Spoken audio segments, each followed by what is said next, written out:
If you look at the history of news outlets reporting on things that have been stolen, things that have been wrongfully obtained by a different source, not the reporter reporting on it, but some bad guy does something bad and steals documents or hacks emails, etc., that person may be in trouble with the law.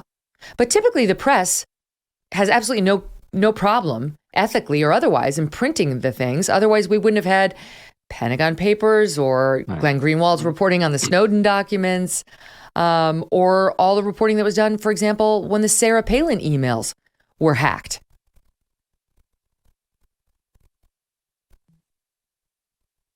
I'm just teeing it up for you, Ryan, on whether you want to comment on that. My point is simply, there's a pattern and there's a history of the media having zero problem doing this. What's happening here is they don't like what the stolen parcel says about their favorite president. Yeah, the Daniel Ellsberg Pentagon Papers case is probably the best example, because that's become a canonical in our culture as something good that was done. There have been there's still movies being made about the heroic decisions by the New York Times and the Washington Post to push against the force of the state, the rogue president Nixon, to plow ahead and publish these documents that had been stolen by Ellsberg, from the Rand Corporation and leaked to these newspapers. And so once you have kind of lionized that, you can easily walk backwards from there and see how important it is that press freedoms not be restricted based on where the information came from. Because if you can only publish information where you can prove that the entire chain of custody, was completely kosher and lawful from start to finish, very quickly you give the government power to censor and to stop publication of information that they don't want out, by simply saying those are stolen or hacked materials, or maybe stolen or hacked materials, and so therefore you can't publish on it. And like you said, yes, the Snowden stuff, you could argue that the Podesta emails that appear to that were hacked one way or another, whether you believe it was Russia, which does seem to be that does seem to be where the evidence is, but somebody hacked John Podesta. Podesta didn't just leak his own emails to WikiLeaks. The news media covered those. The news media has covered other stolen and hacked documents, and so I think it's incumbent on reporters to do what they can to verify the information. Especially in our era where you're going to start seeing, bad actors, some state, some non-state actors who are going to be falsifying information and trying to muddy the waters that way. So you use your journalistic techniques to verify the information, and then once you've done that, then as long as it's newsworthy, you report on it. That's right. Whether it was stolen is not the question. Now, journalists can't participate in the theft, and we can get into that later. Yeah, you can't help. If you help, you're in as much legal trouble as the thief is, or if you incite the thief to go get it or what have you. But if you're just a good faith recipient of the stolen goods as a journalist, you can go ahead and publish it. And we've seen that repeatedly. That's how Trump's taxes wound up in the New York Times. That's how Sarah Palin's emails wound up a national news story in 2008. And I remember at the time going on O'Reilly, and O'Reilly was mad that Sarah Palin's private information was being published. And he asked me as a young legal analyst, is this legal? Shouldn't they not be allowed to do this? And I explained to him at the time, it's illegal for the hackers. It's not illegal for the press to then report on what's in there. And so that brings us to question number 2 when it comes to Ashley Biden's diary. And that is it relevant? Is there anything in there that's relevant and newsworthy? And secondly, what about the general policy, unwritten policy of the press to say hands off a presidential candidate's children, that the candidate is fair game, but the children we tend to leave alone? And I would say to you, Ryan, this is not a minor. This is not Sasha and Malia Obama or a young Chelsea Clinton. This is an adult whose diary has information that raises a serious question about the character of Joe Biden, of her father. And so it is newsworthy. And on top of that, even if you think, well, it still doesn't pass the test of, we don't touch a president's child in the news, 2 things. Number 1, they violated that with the Trump children ad nauseum. And number 2, she's the one who's made it a national news story by allowing this prosecution of James O'Keefe. Well, he hasn't been prosecuted, but he's been raided, and of the two people who stole it. So what's your take on that, Ryan?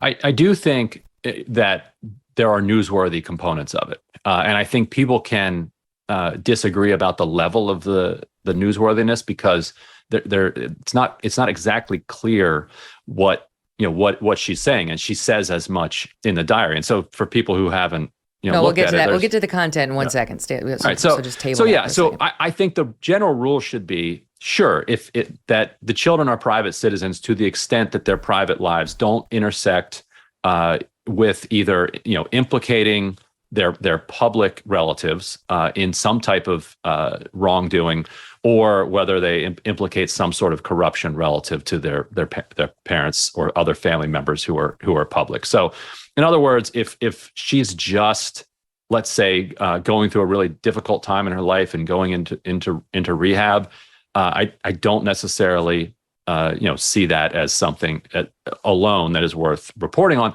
unless it represents some hypocrisy on how on how the public figure relates to, say, the drug war or something like that. Mm-hmm. But in general, I think you want to give the kids of these politicians some privacy to live their lives. But if it implicates wrongdoing, or if it implicates corruption, then I think it's newsworthy. Well, and on top of that, again, now she's made it a federal criminal matter that is widely reported in all the news outlets. And that's really what was the final straw for us, which was, you cannot have the entire media reporting on an FBI raid of a journalist's home, journalists who work for him, on their homes, and then going after criminally these two people for the theft of a diary, which we all know they would never be doing if this were not the daughter of a president, and then expect everyone to not delve into what is it about this diary that is so explosive. They refuse to answer the question. So it has become a national story. It is news. And if she really didn't want that, she should have strongly discouraged the FBI from pursuing the matter at all.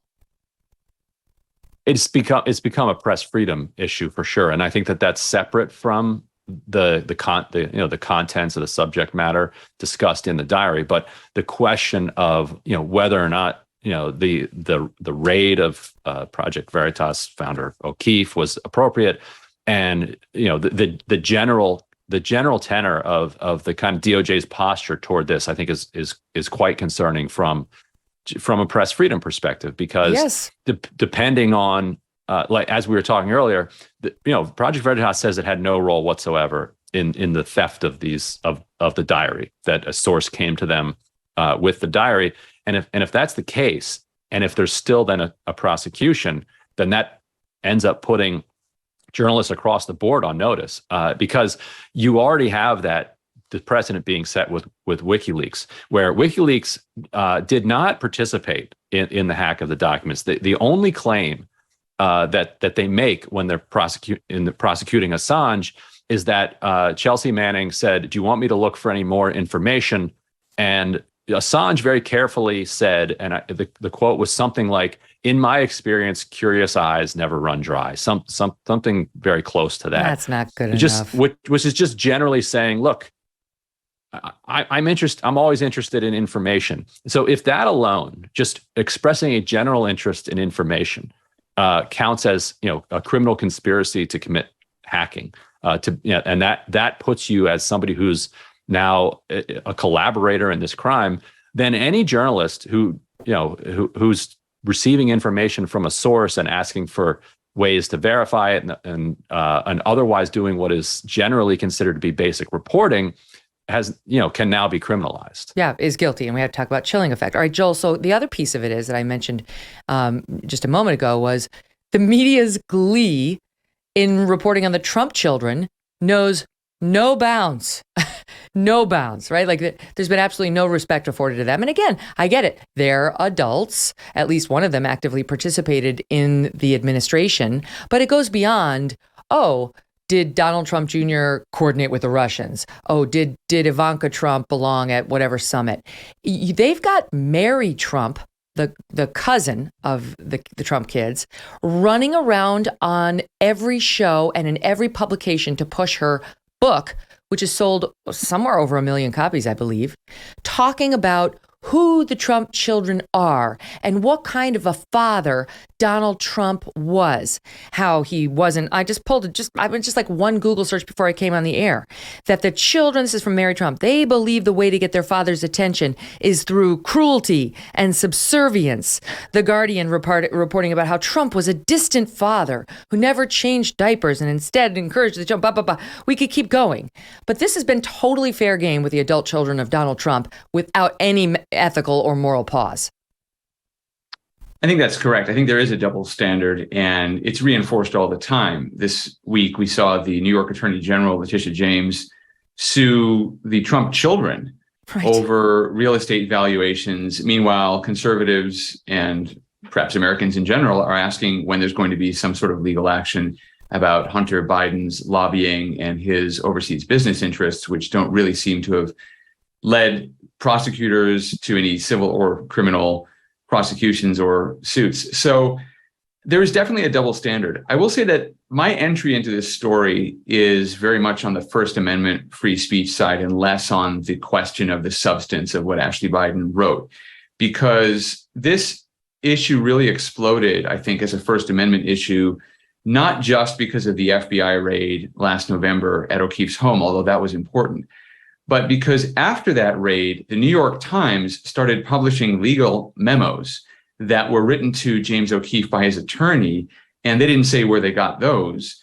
They were evidently leaked by somebody. Now, they could conceivably, I guess, have been leaked by somebody within James O'Keefe's own Project Veritas organization, but it's hard to imagine that. The timing is odd. James you have says this no. federal raid, all these materials seized, and then suddenly the New York Times, which at the time was being sued by O'Keefe and still is being sued in state court in New York for defamation, the New York Times starts publishing all kinds of confidential legal information, communications from O'Keefe's lawyer to O'Keefe and to Project Veritas. So a New York judge rightfully stepped in and applied or appointed a special master. You know, we've seen that issue come up a lot with Mar-a-Lago, but this special master is meant to go over the evidence that was seized. And the judge basically said, we have to make sure that there's no leaking going on from the FBI or the DOJ into the New York Times for the purpose of this state court litigation. So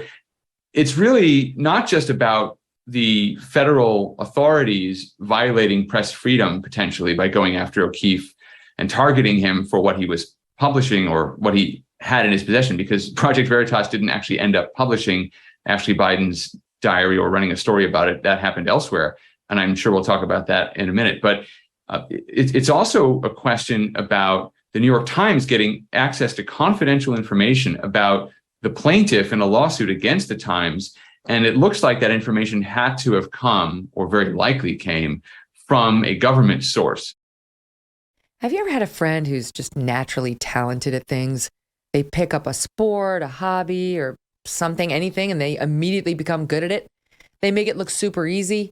Well, if you don't have that friend, it's you. And we're all secretly envious. The good news is, no matter who you are, you can make great food look easy with Good Ranchers. They source the highest quality meat in America, and they can prove it. Each piece of meat is from real American farms and hand cut and trimmed by real American workers. They only source from farms that meet their standards of excellence, which means no antibiotics ever and no hormones. Good Ranchers is so confident in the quality they sell that they have a 100% satisfaction guarantee on every box they ship to you. Plus, you can use my code MEGYN, my name Megyn, to get free shipping and $30 off your first order. This is America's best meat and seafood, sold by some of America's best people. They have won awards like Best Food Subscription, but their mission is still the same, bringing everyone to the table to share in the best of what makes life good. If you want the best, go with Good Ranchers. Visit goodranchers.com/Megyn to save an American meat delivered right to your door. Hey, thanks so much for watching. If you like what you just saw, hit the subscribe button for more clips and full episodes.